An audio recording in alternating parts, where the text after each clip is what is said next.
All right, coming up on the show, all kinds of thoughts on the Patriots' loss in Jacksonville.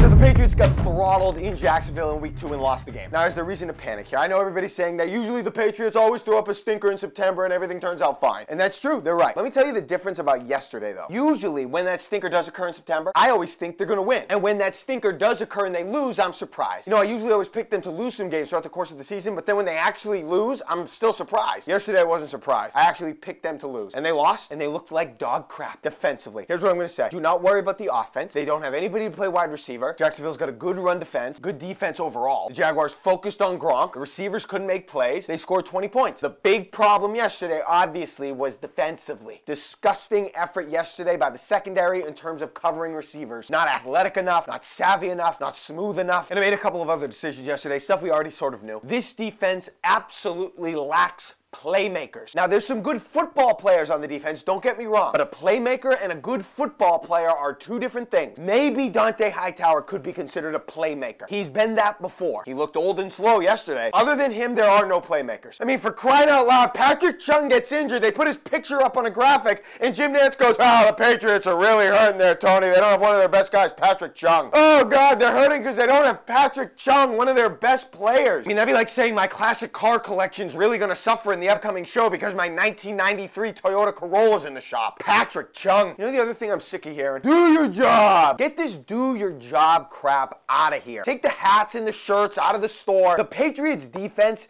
needs guys that do more than just their job. How many people do you know at your work who do the job, but guess what? They also suck at the job. I mean, technically, you could get somebody that's able to read to go up on the air and anchor a newscast, but they're probably going to suck at it. They'll do the job. They'll say the words. They'll get through it, but they suck. The Patriots can't just do the job. They can't just set the edge. They can't just be in position, Devin McCourty. You got to make a play on a ball every now and then. Look, they had some turnovers yesterday, but you know how I feel about turnovers. That's winning a scratch ticket. Now, of course, the Patriots defense will have better games, but that game yesterday was not on the offense. That is exactly how the offense should have looked against that team in those conditions with who they had available. The defense needed to play better. Not only did they not step up, they were downright embarrassing. All right, take your pick. If you had to start an NFL game at quarterback next Sunday, which defense would you want to play against? The Patriots or the field? I know Bill Belichick has defensive game plans in the Hall of Fame, but at times it does feel like that he gave up on coaching good defense the same way Taylor Swift gave up country. Just like, I'm done. I don't want to do that anymore. Sorry, the old Bill can't come to the phone right now. I'd probably rather play the Patriots in the field. When you combine their lack of playmakers, the lack of aggressiveness, and just the overall lack of swag, I'd probably be less intimidated going up against the Patriots. Now, I do watch them more than anybody else, but who on the defense would really pierce your heart with fear? There's no pass rusher that does that. There's nobody in the secondary who you think is going to intercept the ball every time you throw it. Now, obviously, this question is a bit disrespectful, but if you put yourself in that position, I don't know how you don't seriously consider the Patriots as a team you'd probably rather go against than anybody else. All right, my lock of the day, I'm taking the Seahawks tonight, +4.5 on Monday Night Football at Chicago against the Bears. Look, Khalil Mack had one of the best games you could have as a defensive player in week 1, and the Bears still lost to the Packers. I don't buy Mitch Trubisky. I don't love where the Seahawks are at right now, but I still have more faith in Russell Wilson than anybody else that'll be on the field tonight. I'm going with the Seahawks +4.5 tonight against the Bears. That's my lock of the day. Have a good one. Well, as you know, I'm not on Snapface and all that, so I don't really get those.